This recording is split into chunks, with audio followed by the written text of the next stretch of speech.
Good morning to all of you. आज हम क्या करते हैं, हमारी जो 10.8 एक्सरसाइज चल रही है उसके 5 क्वेश्चन आपने कर लिए होंगे। 6 क्वेश्चन से मैं स्टार्ट करता हूँ, आज हम उसको कंप्लीट करेंगे। देखिएगा, find the equation of a line through the intersection of these two line and first part parallel to X axis, second part parallel to Y axis. तो देखो हम कैसे कैलकुलेट करेंगे। वो क्या कहता है कि ऐसी लाइन की इक्वेशन बताइए जो दो लाइन के पॉइंट ऑफ इंटरसेक्शन से पास करती है। तो मान लीजिए वो लाइन मेरी L है जो L1 और L2 दोनों लाइन के पॉइंट ऑफ इंटरसेक्शन P से पास कर रही है, ठीक है। और मेरी लाइन जो L है वो किसके पैरेलल है, एक्स एक्सिस के पैरेलल है, ठीक है। तो बेटा एक्स एक्सिस का जो स्लोप होता है वो कितना होता है, 0, ठीक है। ये ध्यान रखेंगे आप। X axis positive direction of X axis के साथ कितना एंगल बनाती है, 0 डिग्री। तो टेंजेंट ऑफ 0 डिग्री क्या आएगा, 0। इसका मतलब अगर मेरी लाइन एक्स एक्सिस के पैरेलल है तो जो स्लोप एक्स एक्सिस का होगा वही मेरी लाइन एल का होगा। तो मुझे अपनी लाइन का स्लोप पता चल गया। उसके बाद मेरी लाइन किससे पास करती है, इन दोनों लाइन के पॉइंट ऑफ इंटरसेक्शन पी से पास करती है। तो आप दोनों लाइन की इक्वेशन को सोल्व करो। आप x minus 7y plus 5 equal to 0 and 3x plus Y minus 7 equal to 0 solve करिएगा किसी भी तरीके से। x की वैल्यू निकाल लो यहाँ से, 7y माइनस 5, इस x की वैल्यू को यहाँ सब्सटीट्यूट कर दो, 7y minus 5 plus Y minus 7 equal to 0। तो 21y minus 15 plus Y minus 7 equal to 0। तो 22y minus 22 is equal to 0। 22y is equal to 22, ये आपके पास कैंसिल, y आएगा बेटा 1, y की वैल्यू 1 यहाँ रखोगे तो x आ जाएगा 2। इसका मतलब इस पॉइंट ऑफ इंटरसेक्शन का x कोऑर्डिनेट 2 आता है और y कोऑर्डिनेट क्या आता है, 1। अब मेरी लाइन L जो इस पॉइंट से पास करती है, जो L1 और L2 का पॉइंट ऑफ इंटरसेक्शन है और x एक्सिस के पैरेलल है, तो मेरी लाइन का स्लोप वही है जो x एक्सिस का है। ये मेरी लाइन का पॉइंट ऑफ इंटरसेक्शन जो है दोनों लाइन का, वो पासिंग पॉइंट है मेरी लाइन का। तो मेरी लाइन की इक्वेशन मैं किसका यूज करके लिखूंगा, पॉइंट स्लोप फॉर्म का यूज करो। y minus Y one is equal to M into X minus x1, यही होती है ना एक लाइन की इक्वेशन की पॉइंट स्लोप फॉर्म। पॉइंट कौन, जिस पॉइंट से पास करती है उसका y1 कौन है, y coordinate, m slope, x1 कौन है उस पॉइंट का, x कोऑर्डिनेट। तो y minus 1 is equal to 0। This is the equation of line which passes through the point of intersection of L1 and L2 and parallel to x axis. अब ये पहला part है A। दूसरा part B में क्या पूछता है कि ऐसी लाइन की इक्वेशन बताओ जो दोनों के पॉइंट ऑफ इंटरसेक्शन से पास करे और किसके पैरेलल हो, वाई एक्सिस के पैरेलल हो। अब बताओ सिचुएशन अब बदल गई है कि आपकी जो लाइन है वो किसके पैरेलल है, वाई एक्सिस के पैरेलल है और इन दोनों के पॉइंट ऑफ इंटरसेक्शन से पास करती है। तो ये मेरी लाइन L है जो L1 और L2 दोनों के पॉइंट ऑफ इंटरसेक्शन से पास कर रही है, जो P हमने कैलकुलेट किया है 2 1, इससे पास कर रही है। किसके पैरेलल अब आपकी लाइन L, वाई एक्सिस के पैरेलल है। तो अगर ये वाई एक्सिस है मेरी, इसके पैरेलल है, तो Y axis positive direction of X axis के साथ कितना एंगल बनाती है, 90। तो m क्या होता है वाई एक्सिस का, टेंजेंट ऑफ 90 डिग्री। इसका मतलब वाई एक्सिस का जो स्लोप होता है वो कितना होता है, इन्फिनिटी। तो मेरी जो L लाइन है अगर वो L1 और L2 के पॉइंट ऑफ इंटरसेक्शन से पास करती है और वाई एक्सिस के पैरेलल है, तो मेरी लाइन का पासिंग पॉइंट क्या है, दोनों लाइन का पॉइंट ऑफ इंटरसेक्शन मेरी लाइन का पासिंग पॉइंट है। मेरी लाइन का स्लोप वही है जो वाई एक्सिस का है, क्योंकि वाई एक्सिस के पैरेलल है। तो मैं अपनी लाइन की इक्वेशन कैसे लिखूंगा, y minus Y one equal to M into X minus X one. Y minus Y one कौन, 1। मेरी लाइन का स्लोप कितना, इन्फिनिटी, क्योंकि वाई एक्सिस के पैरेलल है। x माइनस एक्स वन कितना, 2। अब आप इक्वेशन लिखोगे तो इन्फिनिटी तो होगी नहीं इक्वेशन, आप इस इन्फिनिटी को इधर ले आओ, y minus 1 by infinity equal to X minus 2, ये बेटा 0 हो गया। तो x माइनस 2 इज इक्वल टू 0। तो आपकी लाइन की इक्वेशन क्या आ गई, x इज इक्वल टू 2। तो ऐसी लाइन की इक्वेशन हमें लिखनी थी जो दोनों के पॉइंट ऑफ इंटरसेक्शन से पास करे, ठीक है, और एक बार एक्स एक्सिस के पैरेलल हो और एक बार वाई एक्सिस के पैरेलल हो। हम आराम से लिख सकते हैं। अगर आपको ऐसी लाइन की इक्वेशन लिखनी है जो दोनों के पॉइंट ऑफ इंटरसेक्शन से पास करे, तो इक्वेशन आसानी से लिखना चाहते हो, दोनों का पॉइंट ऑफ इंटरसेक्शन निकाल लीजिए, ठीक है। अब वो स्लोप की कोई ना कोई कंडीशन बाद में आपको जरूर बोलेगा। नेक्स्ट क्वेश्चन देखिए, अभी मैं इसका 8th क्वेश्चन कर रहा हूं। Find the equation of line through the intersection of, क्या कहता है वो, find the equation of the line, find the equation of a line through the intersection of, आप एक ऐसी लाइन की इक्वेशन बताइए थ्रू द इंटरसेक्शन ऑफ जो किससे पास करती है, x plus Y is equal to 9 through the intersection of x plus Y is equal to 9 and मतलब इन दो लाइन के पॉइंट ऑफ इंटरसेक्शन से पास करती है 2x minus 3y plus 7 is equal to 0, 2x minus 3y plus 7 is equal to 0 and is perpendicular to the line, और एक और लाइन गिवन है उसके परपेंडिकुलर है जिसकी इक्वेशन क्या है 2x minus 3y minus 5 is equal to 0, 2x minus 3y minus 5 is equal to 0। आसानी से लिख सकते हैं आप। ऐसी लाइन की इक्वेशन बोल रहा है जो इस L1 और L2 दोनों के पॉइंट ऑफ इंटरसेक्शन से पास करती है और इस आगे वाली लाइन के परपेंडिकुलर है। तो ऐसी लाइन की इक्वेशन जो दो लाइन के पॉइंट ऑफ इंटरसेक्शन से पास करे और किसी तीसरी गिवन लाइन के परपेंडिकुलर हो। मान लो मैं क्वेश्चन का सिर्फ क्या बना रहा हूँ, क्वेश्चन का पिक्चर बना रहा हूँ, ठीक है ना। तो ये लाइन है मेरी जिसकी इक्वेशन दी हुई है, इस लाइन पर तो मेरी लाइन परपेंडिकुलर है, ठीक है, किसी पॉइंट M के कोरस्पोंडिंग। और ये जो L1 और L2 है इन दोनों के पॉइंट ऑफ इंटरसेक्शन से जो भी आएगा P इससे पास करती है। तो मैं अपनी L लाइन की इक्वेशन कैसे लिखूंगा, पहले तो मैं अपनी लाइन का पासिंग पॉइंट कैलकुलेट करूंगा। जो मेरी L लाइन का पासिंग पॉइंट कौन है, L1 और L2 दोनों का पॉइंट ऑफ इंटरसेक्शन। तो आप क्या करिए, दोनों L1 और L2 का पहले पॉइंट ऑफ इंटरसेक्शन कैलकुलेट करो। x plus Y is equal to 9 this is L1 and 2x minus 3y plus 7 equal to 0 this is L2। बताइए यहाँ से x कितना आएगा, यहाँ से y निकाल लो चाहे x निकाल लो, y कितना आएगा 9 माइनस x, यहाँ रख दो।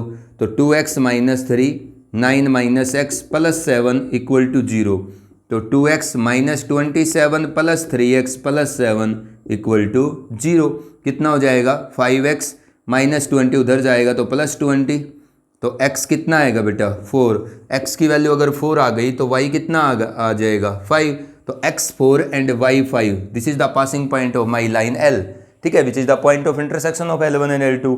अब मेरी लाइन इस नीचे वाली लाइन पर परपेंडिकुलर है, तो नीचे वाली लाइन के स्लोप के साथ मेरी लाइन का स्लोप अगर मैं m मानता हूं तो मेरी लाइन के स्लोप की प्रोडक्ट नीचे वाली लाइन के स्लोप के साथ -1 होगी, ठीक है। तो बताइए इस लाइन का स्लोप कितना आएगा, आप इसको y is equal to mx plus C में कन्वर्ट करो, 3y is equal to 2x minus 5, तो y is equal to 2/3 times of x plus 5/3। तो जो x का कोफिशिएंट है वो क्या कहलाएगा, लाइन का स्लोप कहलाएगा जब वो y is equal to mx plus C में कन्वर्ट हो जाएगी। अब इस लाइन का स्लोप 2/3 है, मेरी लाइन का स्लोप m, इसका 2/3, दोनों की प्रोडक्ट -1, तो मेरी लाइन का स्लोप कितना आ जाएगा -3/2। अब मैं अपनी लाइन की इक्वेशन लिख सकता हूँ कैसे, स्लोप पता चल गया, मेरी लाइन का पासिंग पॉइंट पता है, तो y minus y1 is equal to m x minus x1 कितना होगा 2y minus 10 equal to -3x plus 12, 3x plus 2y minus 22 is equal to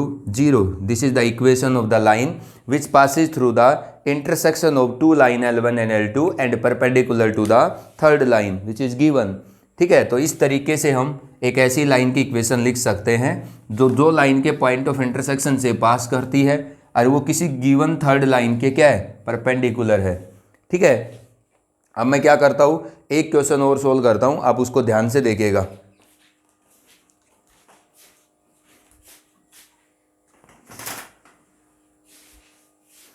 अब देखो जो हमारा नेक्स्ट क्वेश्चन है वो क्या है, वो क्या कहता है, find the equation of a line passes through the intersection of, जो इसका क्वेश्चन नंबर 9 है। क्या कह रहा है वो, find the equation of the line, और ये इंपॉर्टेंट क्वेश्चन है, find the equation of a line. आप एक ऐसी लाइन की इक्वेशन बताओ through the intersection of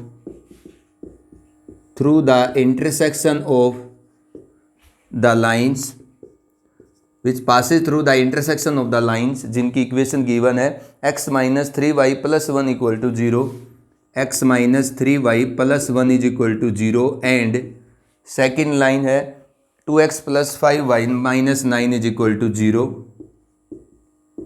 and whose perpendicular distance, and और एक बात और गिवन है जिसकी perpendicular distance from the point 0 0 मतलब from origin is 1 unit is √5 unit, 1 unit नहीं। अब देखो इस क्वेश्चन को हम कैसे करेंगे, क्या कहता है वो, कि आप एक ऐसी लाइन की इक्वेशन बताइए जो इन दोनों लाइन के पॉइंट ऑफ इंटरसेक्शन से पास करे और उसकी परपेंडिकुलर डिस्टेंस ओरिजिन से कितना हो, √5 यूनिट। अब ऐसी लाइन जो दो लाइन के पॉइंट ऑफ इंटरसेक्शन से पास करे, ये मान लीजिए मेरी लाइन वो L है, ये लाइन है जिसकी ओरिजिन पॉइंट से, मान लो ये पॉइंट ओरिजिन आपका, इससे इस लाइन की परपेंडिकुलर डिस्टेंस, ठीक है ना, ये हमारी लाइन L है, इस लाइन की ये मान लो पॉइंट 0 0 है, यहाँ से परपेंडिकुलर डिस्टेंस इस लाइन की कितना यूनिट है, √5 यूनिट। मैं सिर्फ क्वेश्चन का पिक्चर बना रहा हूँ, ठीक है। तो यहाँ तक ये पॉइंट ऑफ इंटरसेक्शन है, यहाँ पर सही नहीं लगेगा क्योंकि ये तो दोनों लाइन का क्या है, पॉइंट ऑफ इंटरसेक्शन। तो आप थोड़ा सा क्वेश्चन की पिक्चर बना सकते हो कि मेरी लाइन दो लाइन के पॉइंट ऑफ इंटरसेक्शन से पास करती है, ये 0 0 पॉइंट है, यहाँ से मेरी लाइन L तक की जो परपेंडिकुलर डिस्टेंस दी हुई है वो कितनी दी हुई है, √5 यूनिट। अब मेरी जो ये लाइन L है ये किससे पास कर रही है, दो लाइन के पॉइंट ऑफ इंटरसेक्शन P से पास करती है। तो अब क्या, मैं सिर्फ क्वेश्चन का पिक्चर बनाता हूँ बस। अब ये क्या कहता है कि आप अपनी लाइन L की इक्वेशन बताओ। ये मेरी लाइन L है जो L1 और L2 दोनों के पॉइंट ऑफ इंटरसेक्शन से पास करती है। मेरी लाइन की परपेंडिकुलर डिस्टेंस ओरिजिन पॉइंट से कितनी दी हुई है, √5 यूनिट। कैसे लिखेंगे, सबसे पहले अगर आपकी लाइन इन दोनों लाइन, ये मैंने क्या बना दिया बेटा, जो आपकी लाइन L है वो पास करती है, वो किससे पास कर रही है, दो लाइन के पॉइंट ऑफ इंटरसेक्शन से। ये दो लाइन का पॉइंट ऑफ इंटरसेक्शन है, इससे पास करती है आपकी जो लाइन L है, ठीक है। अब इस L लाइन की जो परपेंडिकुलर डिस्टेंस है किस पॉइंट से, 0 0 से, तो ये मान लो आपका पॉइंट 0 0 है, इससे आपकी लाइन तक की जो परपेंडिकुलर डिस्टेंस है वो √5 यूनिट है। और ये जो आपकी L लाइन है ये इस पॉइंट P से पास करती है, जो L1 और L2 दोनों का क्या है, पॉइंट ऑफ इंटरसेक्शन। तो आप दोनों लाइन का पॉइंट ऑफ इंटरसेक्शन निकालिए, वो आपकी लाइन का पासिंग पॉइंट है। x = 3y - 1, इससे आप x निकालो इस इक्वेशन से, दूसरी इक्वेशन में रखो, x कितना आता है, 3y - 1 + 5y - 9 = 0। तो 6y - 2 + 5y - 9 = 0। तो कितना होगा, 11y = 11, y आ जाएगा 1, y की वैल्यू 1 यहाँ रखेंगे तो x आ जाएगा 2, x2 एंड y1, ये आपकी लाइन का क्या है, पासिंग पॉइंट। अब देखो ध्यान से, अब मेरे को मेरी लाइन का पासिंग पॉइंट पता चल गया, ठीक है। स्लोप कैसे निकालेंगे, अब पासिंग पॉइंट के बाद हमें स्लोप चाहिए, तो पासिंग पॉइंट तो ये है, लेकिन उसने क्या कहा है कि आपकी लाइन इस 0 0 पॉइंट से कितना परपेंडिकुलरली दूर है, √5 यूनिट। तो हम क्या करेंगे, हम इस केस में जब आपको आपकी लाइन की इक्वेशन पे लिखनी हो उसका एक पासिंग पॉइंट पता हो, जब आपको एक लाइन की इक्वेशन लिखनी हो उसका एक पासिंग पॉइंट पता हो और उसके बाद उस लाइन की किसी पॉइंट से परपेंडिकुलर डिस्टेंस पता हो, तो आप अपने पासिंग पॉइंट की मदद से आप अपनी लाइन की अधूरी इक्वेशन लिख लो स्लोप की फॉर्म में। बताओ क्या होगी इस लाइन की इक्वेशन जिसका ये पासिंग पॉइंट है, y - y1 = m × x - x1, यही होगी ना इस लाइन की इक्वेशन। y1 की जगह पासिंग पॉइंट का y कोऑर्डिनेट रखो और x1 की जगह पासिंग पॉइंट का x कोऑर्डिनेट, इसको सिंप्लीफाई कर लो, y - 1 = mx - 2m, ये इंपॉर्टेंट चीज़ है। y - 2 क्या नाम है, ये जो पार्ट है इधर ले आओ, ये एक काम करो इस पार्ट को उधर ले जाओ, तो mx माइनस का y प्लस का 1 उधर माइनस का 2m है, लेफ्ट साइड में 0 छोड़ गए आप। ये आपके पास क्या है, लाइन की, ये जो लाइन की इक्वेशन लिखी है ना आपने, जो इस पॉइंट से पास कर रही है, ये इस लाइन की अधूरी इक्वेशन है स्लोप की फॉर्म में। अब वो क्या कहता है, आपको अपनी लाइन की इक्वेशन पता चल गई है ना, L लाइन की, इस L लाइन की इक्वेशन मैंने इस पासिंग पॉइंट का यूज करके स्लोप की फॉर्म में लिखी है। अब ये L लाइन 0 0 से कितना परपेंडिकुलर डिस्टेंस रखती है, √5। तो किसी पॉइंट से किसी लाइन तक की अगर परपेंडिकुलर डिस्टेंस दी हुई है आपको √5, तो किसी लाइन से किसी पॉइंट से किसी लाइन तक की परपेंडिकुलर डिस्टेंस हम कैसे कैलकुलेट करते हैं।